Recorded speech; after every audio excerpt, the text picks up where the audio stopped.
So your grandma, great grandmother, your mother, all paid tithes faithfully every Sunday, and they went home struggling, wondering how they go pay the light bill, the rent, the mortgage.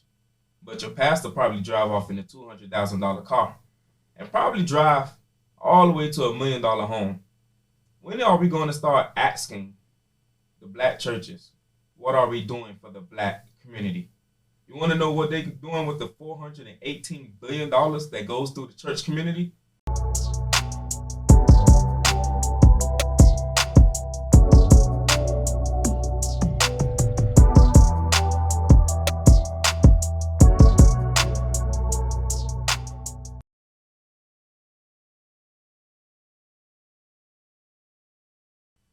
Welcome, guys, to Unethical and Accountable, presented by me, Dwayne Walden.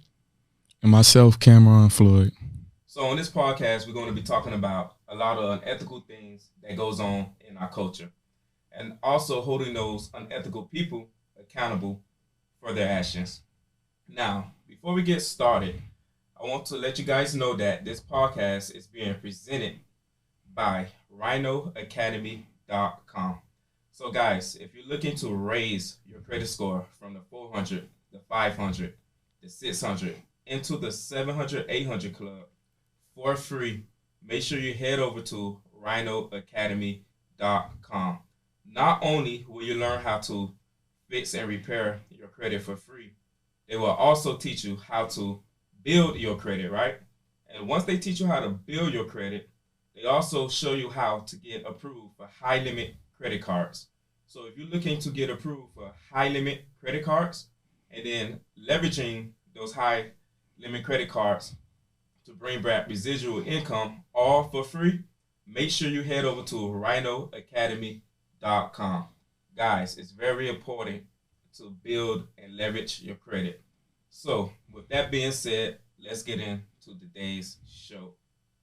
So most of you guys probably got here because you probably seen our ad on Facebook, YouTube, whatever the option is. And today's show is based off, do you believe religious is holding back the black community? So Cam, we both was raised into the church. Mm-hmm. So, tell me what have church done for you, or how you feel, or what you believe church should do. So I say church has done a lot for me personally. Growing up, I was, always in the church, whether that's junior deacon, in the choir, playing instruments. The church instilled a sense of community within me, so those members in my church growing up when I was younger, those are like my family members now. Anywhere I go, I remember the things I learned while I was in church. Now I will say there were a lot of things going on that I see now, I think of now, and I think we could have did that better. Going to a historical church, we were doing a lot of things that, were traditional. When we're in an age where sometimes you have to go outside your comfort zone to, prosper, to be successful. So a lot of the things that, I saw, I think about it now and I'm like, we could have been in a better space than we were, when it comes to money, when it comes to membership, when it comes to, not having those youth there after, my people that were my age, Right. We had that gap. So a lot of things I felt we could have did differently, but I will say that the church definitely impacted my life and had a factor in the person that I am today. So I'm actually with you. So, we actually, grew up in the same church. And me, I also, I sung in the choir, was part of the usher board. Like my grandma, your auntie, your mama, none of us, they didn't play that. You either had to be in church, if you wanted to go outside, you had to go to church. Yeah. So, I grew up in the church. Sundays, all day. All day we in church. Sunday school. Sunday school. Yeah. What you got? Wednesday school. Bible study. Yep. Choir rehearsal on Saturday. Oh, then we got man. early morning service before Sunday school. It was Yeah. everything. So I could truly say, the church did wonders in my life too. So I can always say, I don't know where would I have been without the church. So I could truly say the church did wonderful things for me. So I can never say that. But in this world, there's always two sides to everything. Definitely. And when it comes to the church industry, the religious industry, it's a lot of things that could be presented into the community that the black churches, one, may not either know, or they might know, but they're not presenting it to us. Or three, we're not holding these churches, accountable for bigger actions that they can actually do. So I'm actually gonna, let the audience know a couple of notes that I find that I thought was very intriguing to me that we need to share out there. So for those of you who don't know, the church is actually a business, right? As much as it's a house of worship, as much as this church is the pillar of the community, they're supposed to be there to help people. It's actually a business also, right? We have to understand, the people of the churches pay the lights, they pay the taxes. It basically keeps everything operating in that church, and it's that church job and obligation, the pastor or the trustee board members, to make sure whatever is coming into that church is actually being output into the community too. So what we don't know, some of us might know, is that the religion as a whole is a $1.2 trillion economic value system in the United States, and that's bigger than the majority of some of the top 10 companies that we know of, which is Apple, Amazon, Google. Like the religious industry makes more money than some of these companies, and out of that $1.2 trillion that come in just about every year on average, right? We have 418 billion of that come just straight from the religious congregation, meaning like people who donate money to these churches. So right there is like, that was an alarming sign to me, because I'm like, man, $418 billion come in and out of the church. That's a lot of money. And then, 303 billion of that come from religious institutions like universities, charities, health systems. And then the last 437 billion come from faith-based or some type of faith-related or inspired business, mostly like Bible stores and stuff like that, t-shirt businesses, stuff like that. But the most intriguing part to me is that $418 billion that comes in and out of these religious congregations. Now, what we do know is religious is broken down into many denominations. Yeah. So we have the black community, we have the Catholics, we have different religions. Methodists, everything. It goes in. So I want to focus strictly on just the black number, like the black percentage. So it's no research that I find that it says, okay, 50% of this comes from the black population. Yep. So let's just say 20 or 10% of this. Let's keep it at 15%. 15% of that $418 billion came strictly from the black religions. I think that's a safe number that we could say, okay, 15% of that $418 billion came from the black. Yeah, that'll still be over 60 billion. Oh man, it's a crazy number. And then at the end of the day, we still have, every church have obligations that they have to pay. They have employees on the payroll, the pastors have to get paid, taxes, a lot of stuff, right? So let's just say half of that went to paying the bills. Is it safe to say it's like, whoa, where's this other $30 billion going at that's coming in and out of the black community by itself? And another intriguing, alarming number, right? What I find out is when it comes to black people, we are already the poorest people in the world. Yep. It's just a fact. We're the poorest. But the crazy thing about it, not only is we the poorest, we spend the most, and outside of spending the most, we actually donate the most. Yeah. So when you think about donating, when you donate, right, because you work inside of the political world, when people donate, what do you expect from somebody, when they donate? Or what do that business, what do they expect? Yeah. When they donate something, what do you think they should give back? So I'll say this. When people donate something, they have an expectation that, whatever you're doing will benefit their welfare, will benefit whatever mission that they have in some way. They're going to get, not a direct payback for that, but those funds are going towards a cause that they see worthy. So you have these large corporations. They normally, they get tax write-offs for these as well. So they normally donate to, Thanksgiving. They normally, like a Walmart. Every Thanksgiving, they're going to donate. They're a grocery chain. So that's what they're going to do. They believe in that.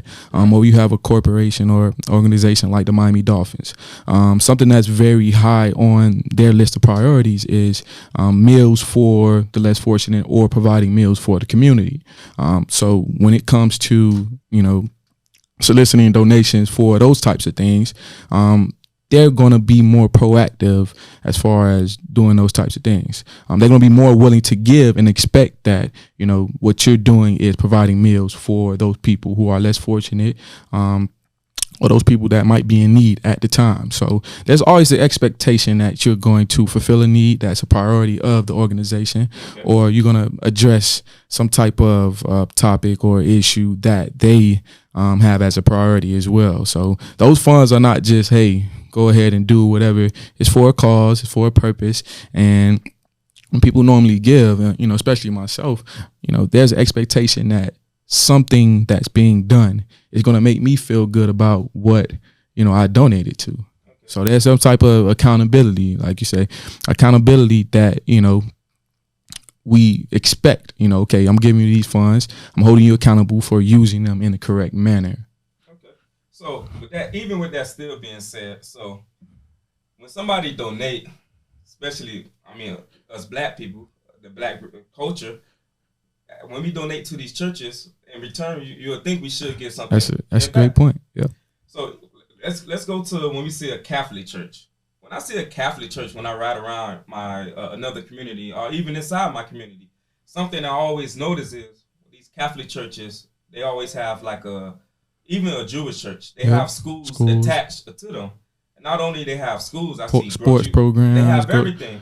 They got their own ecosystem. And so I'm sitting here and I'm like, okay, where's our ecosystem going on in a black religious community? Like, they're not trying to help us out. Like, as much money that comes in, we should basically have, the same as these Jewish schools, all these Jewish churches and these Catholic churches, but we don't. Agreed. And I agree to a point where I think that we should have these things in our communities, but I don't necessarily think that it's being done, purposely. It's being, I think it's being done out of ignorance, so the fact that we either don't know or we're not pushing for it ourselves as those black, as the black congregation, we're not holding the church accountable.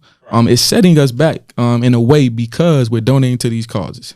And honestly, as a churchgoer, I don't think that the only thing we should be getting is, our spiritual food. I think, at today, with how everything is developing, you've got 100 ways to give the church gives you 100 ways to give to them nowadays. So you just opened up, 100 different streams that they can give towards the church. And us, as millennials or Gen Z, we're more prone to give online than in person. That's our preferred method. So it's like nowadays we have so much, more access to giving to church. But I don't think that there's people in the church pushing the agenda, of, what you just said. Okay, we need to build our own ecosystem. We need to, uplift the black community in that way. It's more so spiritual food. You got prayer. It's a community, but we don't have our own ecosystem, which I think is definitely possible. And I think it's being done out of ignorance, and, the issue is not being brought up or addressed.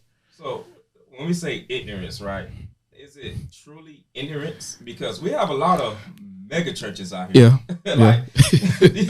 I see pastors ride around in like $200,000 cars, but then we have people that goes to the church, they give their tithes every single week, and they go home poor. Like, but these barely pastors, can eat, exactly. But then these pastors get in their car, they drive off in their Bentley or they drive off in a nice Mercedes Benz, and then they ride to their nice, probably $1 million house. And to me, that's a problem. First of all, I think any pastor that makes over $150,000, that's a problem to me, right? Because now it's not about helping. Like, basically, when you started this church, you probably had the heart to help, But now that you're making so much money, is it truly the heart or And is it greed? And okay, so what I will say about that is I do think, of course, pastors should be compensated. I know some Most pastors, definitely. I know a lot of pastors actually that don't get compensated for what they do. True. And honestly, their churches aren't as large and they don't have the congregation that the mega churches have. True. But I will say that, to an extent, I agree that there should be a limit. If I'm out here asking for my congregation to fund a jet or to fund a new vehicle, honestly, me personally, I don't think that's something that's in God's will to have that in your possession. Even though you're doing God's work, I think definitely you should be blessed. But I don't think that we should be out here openly. It's because nowadays we're in an age where everything is normalized. So it's being normalized now. Okay, every pastor is asking, okay, I need this. I need a blessing. Bless me. Well, I don't know you personally, but it seems like you're already blessed. I'm not going to count your blessings. I'm going to only count mine. But at the same time, I do think there should be, a limit, or some type of, expectations that we, won't do those types of things. As far as being a pastor, I think the priority definitely should be, donating to causes. So we should be soliciting for the causes and not for this new jet or for this new vehicle. And or speaking of this jet, right? So first of all, that's alarming. I think I read like one person in the comments say, well, he deserves to travel the world to go spread the gossip, and I agree. Yo, what about getting on a commercial flight? You don't need a agreed. Like when I'm reading these articles right now, like one of these articles say it's his fourth private jet. The pastor need his fourth private jet. Like that. I think how they got the numbers. I think he wanted a G5 or a G6. Yeah. I'm not too sure. I'm reading right now. Falcon 7 nets for $54 million. He asked his congregation to fund a $54 million jet. Yo, that's mind-boggling. First of all, you can spend $54 million and go lift up the poorest community. Yeah, scholarships. Like it's so much you could do with that. Imagine if that $54 million went to buying, let's just say, one of the overtime projects or one of the buildings in overtime or building it up. And then you put your congregation in that building so that money they paying for rent actually gets cycled right back into the church. Yeah. Now, that's what I call money well spent, besides spending $54 million on a jet. And then you still got gas fuels, pilot, and all this other costs. All those types of fees. Oh, it's mind-boggling. I agree with you on that. I don't think it's completely necessary for you to upgrade your jet every so often. And I do agree with you, about building our own, like you said before, building our own ecosystem. That should be a priority, honestly, because the amount of money that it seems like is being spent, and I may be wrong, you may be wrong, we may be misconceiving, the whole topic and how the churches are spending their money, but it's evident that we don't have our own, apartment complexes. We don't have our own senior living facilities. We don't have our own churches. We don't have our own sports programs. Right. We don't have, a program, where you could go in and say, to the church, I need help, and I need help, in a monetary, fashion. I need money to pay my bills. No interest. I've been going to this church for 20 plus years. I'm a tithes paying member. Right. I consistently pay my tithes, no matter if I'm high, if I'm low. Honestly, I do think we're at the point, as far as society, where we should be evolving with the idea. We should be evolving to the point where if we can, do Cash App and whatever we're doing now, it's a lot of things, all these websites, and why can't we involve in that manner as well? New ideas. We should, because the crazy part is every other culture prosper like off the black community. And truth be told, it is. Like, I'm reading another article here. To me, it's just like, it's mind-boggling, right? So it says a pastor buys his wife a $200,000 Lamborghini Urus. Like, really, bro? Like, the church paid for this. Now, I'm not saying that these pastors should not prosper for building a big congregation. Like, you should be able to make some money. Absolutely. But to me, I think $150,000 a year, I think that's more than enough. That, especially if you're living in a small town that's not even Miami or Los Angeles or New York, where we know the cost of living is outrageous. If you're living in these smaller areas and your cost of living to live there is overseas this 150,000 reasonable budget you're getting paid, are you trying to overspend? I think now that's the problem, because now you don't care about the people that's actually struggling in your church, that's paying these tithes faithfully. Like my grandmother, she made sure I had to pay 10% of my check. Like, I'm like, Grandma, I got to get 10% of my check to the church. Like, to me, that was crazy. What am I getting back in return? Like, but I seen, my grandmother, my mother struggle. Like, they struggle, and they pay their tithes faithfully, though. So, with that still being said, I think if someone is paying their tithes faithfully, a member should be able to walk into that church and ask the church for a one-time loan that they will pay back, just like they do with the check cashing store they go to. They go take out money and pay them back. Why not a church have a check cashing store, which is a pillar in the black community, right? Because in every poor area we have check cashing stores. But we don't own them. None whatsoever. None. But we go there, and we have to pay this. We have to pay this money back. Why not have the church have this check cashing store, and whatever the profit that they make goes back into the community, and now we keep the cycle going. So something I learned, like, let's use Walmart for example, right? When it comes to the food stamp program, I learned that the white holds a bigger percentage, but the blacks fall right behind, and we make a very absurd number from. We get a very large amount from food stamp. And what I learned is Walmart makes a bigger share of food stamps, right? Imagine if a church actually owned the grocery store, and then they tell the congregation and everybody in this community to, hey guys, go ahead and spend this money that you're already getting from government assistance, right? Spend this money inside our black religious churches, right? And that money, once we get done paying every worker that's in that store, the profits, the proceeds go back into the community. Yep.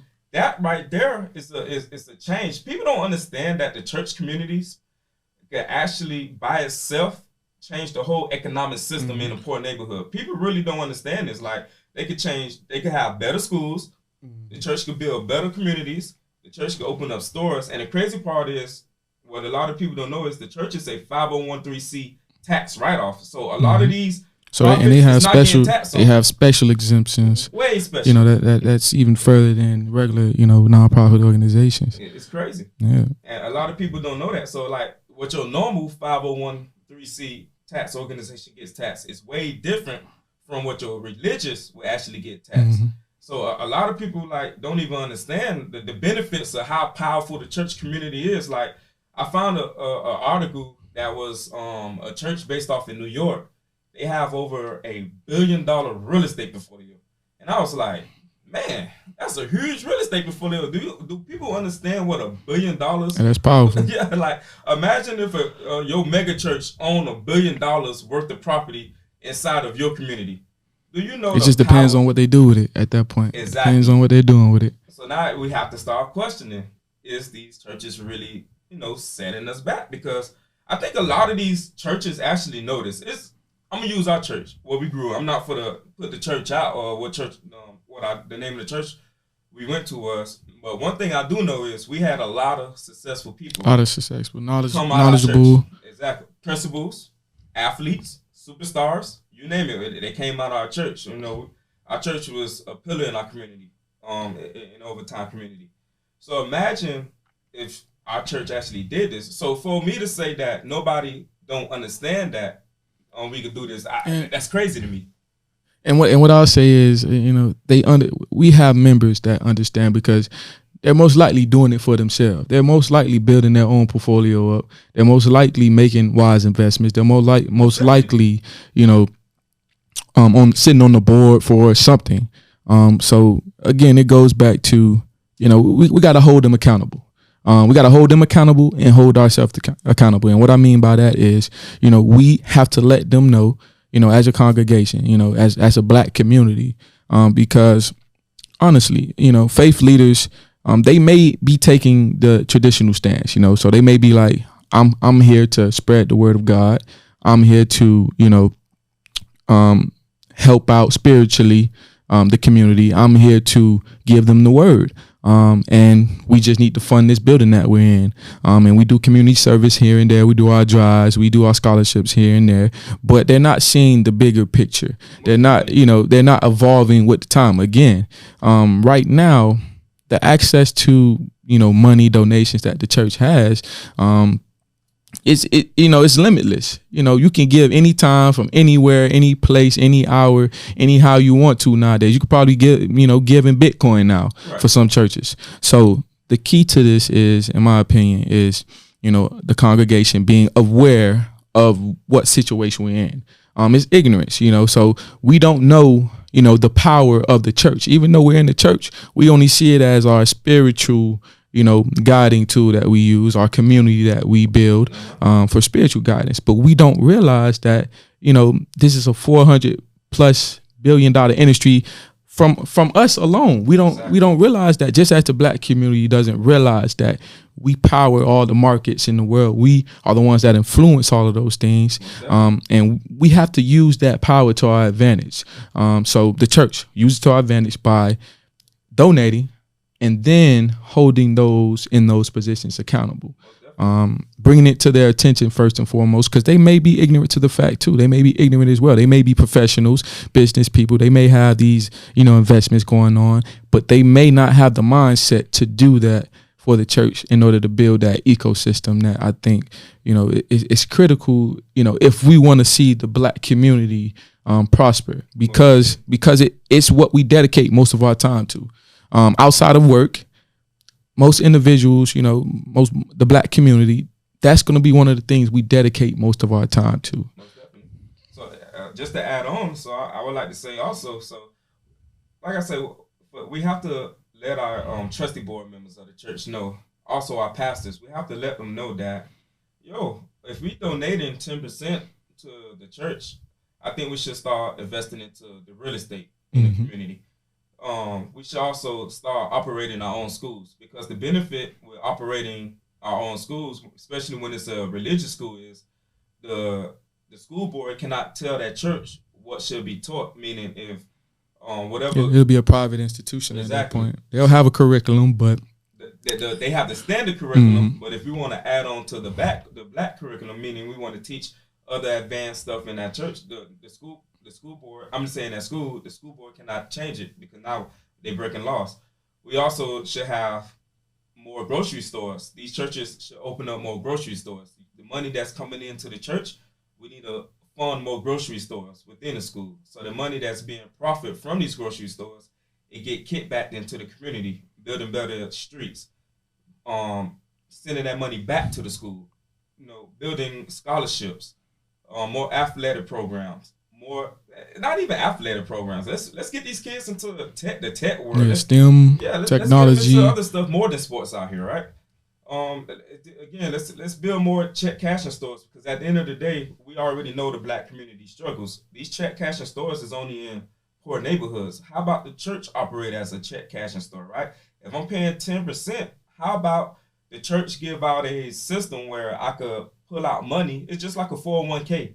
Right, what a job give you. How about I pull out money one time? It's that member obligation to pay it back, and if they don't pay it back, they're not allowed to take out money no more, right?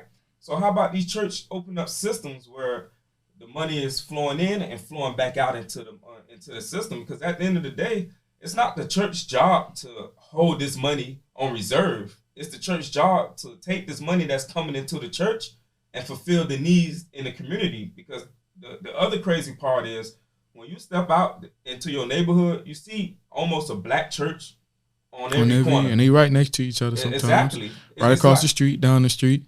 It's crazy. So you got more black churches than it is drug stores, than it is crack houses. I mean, they own every corner. But it's also a lot of mega churches in these poor communities. We have to stop competing against one another, right? And that was gonna be my next point, actually. We have systems, associations. We have systems where these churches work together. They come together. They congregate.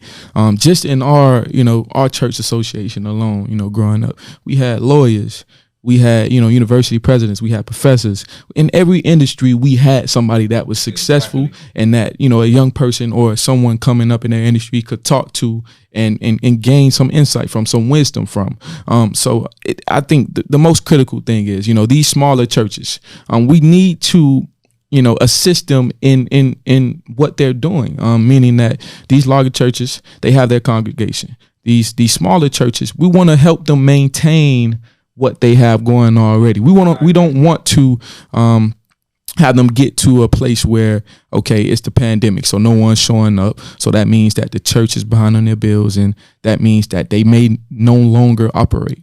Since the pandemic has occurred, many black churches have been at risk, just because they're not getting those people in those seats. They don't have the capability to do the online church sessions. Many of their members are older, so they don't know what a Zoom is. They don't know what a Facebook Live is, or they're not even willing to do that. So many of the churchgoers haven't even probably been to church since the pandemic. They maybe listened to the radio or looked at YouTube or something online, but they haven't been in the church doors in their own churches, these small churches, since the pandemic began. I think it's, the most important thing is to build that again, it goes back to the ecosystem. Just because I'm a larger church, I'm prospering, doesn't mean that we still shouldn't connect with those smaller churches and give them what they need to survive. Exactly. Yeah. Because at the end of the day, we only hurting each other by not building up as a community. Mm-hmm. So that's how we keep falling back into I call the poor trap. We have to keep lifting each other up. So even with that being said, the wrap is all up. At the end of the day, like I said earlier, Walmart makes nearly 18% of food stamp benefits that comes in every year. We know about $20 billion of food stamps actually goes to the African American community. So imagine if your church actually had its own grocery store, to where that grocery store was raking in some of that $20 billion that was coming from the African American community, right? We understand that when we have these political campaigns going on in our neighborhood, the first thing they run to is the church community. We need to start asking these Congress people, right? What is it that you actually going to do for this community that can operate through this church, that can actually uplift us? Even Joe Biden, I had to say, I won't even say. See, the thing is, I won't even say ask, because at the end of the day, you can ask somebody who's not in office what they're going to do, and guess what? They're going to tell you what they want to do, or what they want, or what they think they want you to hear, or what sounds good, or what's the politically correct answer. But at the end of the day, we have, as a church, again, we got to start evolving.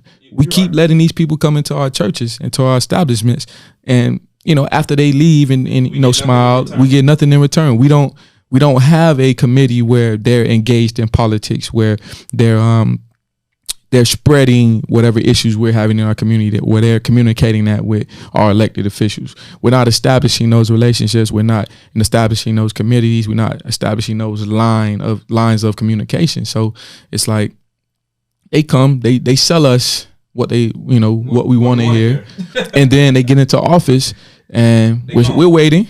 We're waiting, but again, there's no one there to pressure them. There's no line of communication built, because the church is the biggest pillar in our community. And that's the problem I actually have. Like, where is the where's the NAACP, or whatever you want to call them, right? Where's the Black Lives Matter? Like, we know as in Atlanta, we got what is called I think it's Raphael Warnock, the congresswoman in Missouri. Like, we voted these people in the office, in these Congress spots, in these political positions, and I'm 100% positive they did a lot of their marketing through the churches. It's our job, and that's not even just the black church. It's not even just the black church. It's a national problem. But since we're talking about the black church, well, yeah, you're right. It probably goes on in every church category group, but it just affects the black community more, because we're being overlooked. Oh, most definitely. We get screwed the most. Like what they say, I call it the soft hard. We was taught to look, turn our head, look the other way. That's the slave mentality, man. Honestly. So we got to start holding these people accountable. Like, if we actually want to, lift up our community, especially within, the church industry, the religious industry, because, as we already said, this is a $1.2 trillion industry, and $418 billion of that actually come from the church community, the religious congregation by himself. And just to go over other numbers, we already know 7% of the average black person.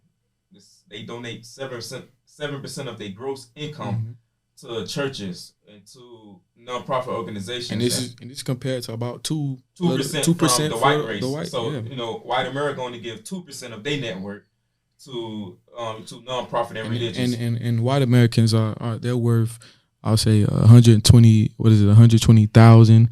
As far as median gross income or net, they make way more than. And we're about 20,000. Exactly. It's a huge disparity. It's a red flag, and I think we all should start questioning, like, okay, so because at the end of the day, when we donate, we expect something in return. Period. We have to. So we out here donating the most, right? We spend it the most. When are we going to start questioning and holding these people accountable for their actions, for not returning the favor back to us? And just to add to that, we're not even just spending, the most money. We're spending the most time. Time is equivalent, damn near to money. We're spending the most time in church. We're spending the most money. We're putting all of our efforts into church. Not to say that it's a bad thing, but we have to, hold ourselves accountable again, as far as establishing our expectations and then bringing that to the attention of the people who are guiding us spiritually. And we got to hold them accountable to make that happen, to bring it to fruition. Right. So guys, with that being said, let's start going to our church and, asking the trustee members, the pastor, what is our mission? What is our future goal? And start working to progress from there. So with that being said, that concludes our today's show on unethical and accountable. And guys, make sure you tune in to next week about our next week topic, which is also interesting, which we're going to question, can we truly say, is it our parents' fault for them not teaching us financial literacy? And is it also safe to say that this we can actually learn outside of the school board? So with that being said, thank you for tuning in to our show. Once again, my name is Dwayne Walden. And I'm Cameron Floyd. Thank y'all for joining. Guys, make sure you go ahead and hit that like button, subscribe, and make sure you share our channel. So thank you guys for tuning in. We'll see you on the next show. Blessings.